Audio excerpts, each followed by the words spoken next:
నమస్కారం. మీ పేరు? నా పేరు జక్కా శ్రీహరి బాబు. ఎక్కడ ఉంటారు? పార్సిగుట్ట. ఓకే, ఇప్పుడు జిహెచ్ఎంసీ ఎలక్షన్స్ వస్తున్నాయి కదా, మీ ఏరియా డెవలప్మెంట్ ఏ విధంగా ఉంది? ఏరియా డెవలప్మెంట్ అంటే మాకు 45% అయితే డెవలప్మెంట్ అయ్యింది. మిగతాది ఏ కార్పొరేటర్ ఎలక్షన్స్ అయినా కూడా అది వాళ్ళకి అలా కార్పొరేటర్లకు ఇచ్చే జీతాలు 2,500 ఉంటాయి. ఎక్కువ ఉండదు. అది సర్పంచ్లకు ఇచ్చినట్టు ఇప్పుడు 7,000 ఏమో ఉంటుంది. ఇప్పుడు 7,000 బడ్జెట్ రావాలి. బడ్జెట్ అనేది ఆగిపోయినాయి. ఇప్పుడు చూస్తారు కదా, వర్షాలు పడితే అప్పుడే అదికి వస్తుంది. జిహెచ్ఎంసీ కార్పొరేటర్లకైనా ఎవరికైనా కూడా డ్రైనేజ్ అంటే కడుగుతారు. ఏంటంటే కార్పొరేటర్ మీ సైడ్ రావడం అట్లాంటి సమస్యలు తెలుసుకోవడం చేస్తున్నారు. అది సమస్యలు అంటే వాళ్ళు ఏం చేస్తారంటే ప్రతి ఎలక్షన్స్ అయిపోయినాక, పాదయాత్ర అయిపోయినాక, ఎలక్షన్స్ లో గెలిచినాక వాళ్ళ ఖర్చులకు, వాళ్ళ కార్లకు, వాళ్ళ ఫోన్లకు, వాళ్ళ ఫోటోలకు, వాళ్ళ మీడియాలకే ఖర్చు అనేది ఒక 60% అక్కడనే పోతుంది. ప్రతి కాంట్రాక్టర్ వేసినా, రోడ్ వేసినాక కూడా అక్కడ కమిషన్ కావాలంటే ఇక్కడ సంతకం పెట్టాలి. నేను దేశ సేవ చేస్తాను, నేను సమాజ సేవ చేస్తాను రారు కదా ఎవరు. అయితే డెవలప్మెంట్ అంటే ఒక రోడ్డు డెవలప్ కావాలంటే 3 నెలలు పడుతుంది. ఒక కాంట్రాక్టర్ వేయాలంటే కూడా 2.5 నెలలు పడుతుంది. మళ్ళీ అది కావాలంటే మళ్ళీ 2 ఏళ్ళకి మళ్ళీ పోతుంది.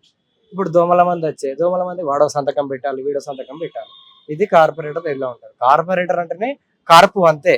రేటు కార్ప్ అంటే, కార్పొరేటర్ అంటే కార్పు అంటే అందులో కారు ఉంది, రేట్ ఉన్నది. అర్థమైందా? ఆ విధంగా ఏముంది, 2 కోట్లు పెడతాడు, 6 కోట్లు ఈజీగా వచ్చేస్తుంది. గన్షాట్ గా 2.5 సంవత్సరాలు వచ్చేస్తుంది. ఈజీగా వచ్చేస్తుంది. ఎందుకంటే పెండింగ్ రోడ్స్ ఉంటాయి కదా. లేదు అంతకుముందు ఉన్న కార్పొరేటర్ కొబ్బరికాయలు కొట్టిండు అనుకో అయిపోతుంది, ఇవన్నీ రాదు, అక్కడ పోతుంది. ఏ కార్పొరేటర్ అయినా అంతే. ఇప్పుడు 50,000 మెజార్టీ ఉంది మాది బహుజనార్లో. 50,000 మెజార్టీలో ఒక 22,000 వచ్చిందంటే వెల్లింగ్ అయిపోయినట్టు. ఆ డివిజన్స్ ఎందుకంటే ఇప్పుడు నా తమ్ముడు కావాలి, నా బామ్మర్ది కావాలి, నా సడ్డకుడు కావాలి, మేనోడు కావాలి, ఉంచుకున్న వాళ్ళు కావాలి, పెంచుకున్నాడు కూడా కావాలి. అవి సీట్లు వద్దా? లేదా మొత్తం కావాలంటే కష్టం కదా. అట్లా ఉంటుంది. అది ఎట్లుంటది అంటే పందులను కన్నట్టు కంటే పిల్లలు కంటే, ఇప్పుడు మా అన్నదం 4 కొడుకులు ఉన్నారనుకో, 4కి కావాలి. 2 కొడుకులు ఉంటారు, ఇంకొకరు కావాలి. ఆడ ఒక బాలదినాలు ఒక జాగ్ ఉంటాడు, మళ్ళీ అందులో మళ్ళీ కొనాలి. నా తండ్రికి కావాలి, కొడుకు కావాలి, మేడం. అంతే. డివైడింగ్ ఏం లేదట. ఓన్లీ ఒకటి డెవలప్మెంట్ కాదు. పబ్లిక్ ఏం లాభం ఉంటుంది? ఆడ ఓటేసిండు, 300 రూపాయలు తీసుకుంటూ 3 సార్లు తిన్నాడు, వెళ్ళిపోయాడు. ఇంకేముంది? పబ్లిక్ ఓటేసిండు ఏం లేదు. ఒకటేసారి 5 ఏళ్ళకి ఒకసారి వేస్తారు.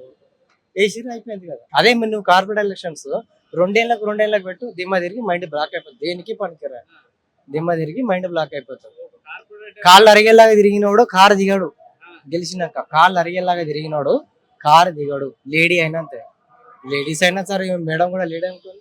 అయిపోయినా కార్పొరేటర్ ముందేమో చెమటలు కారుతుంది, అయిపోయినాక మేకప్ వేసుకుని తిరుగుతారు. ఇంకేముంటది? గెలిచినాక ఓడిపోయిన అంటే అవి కాళ్ళకి వేయలేదు, నాకు వీళ్ళకి వేసినావు, ఏంటి కథ అని అడుగుతారు. అంతే.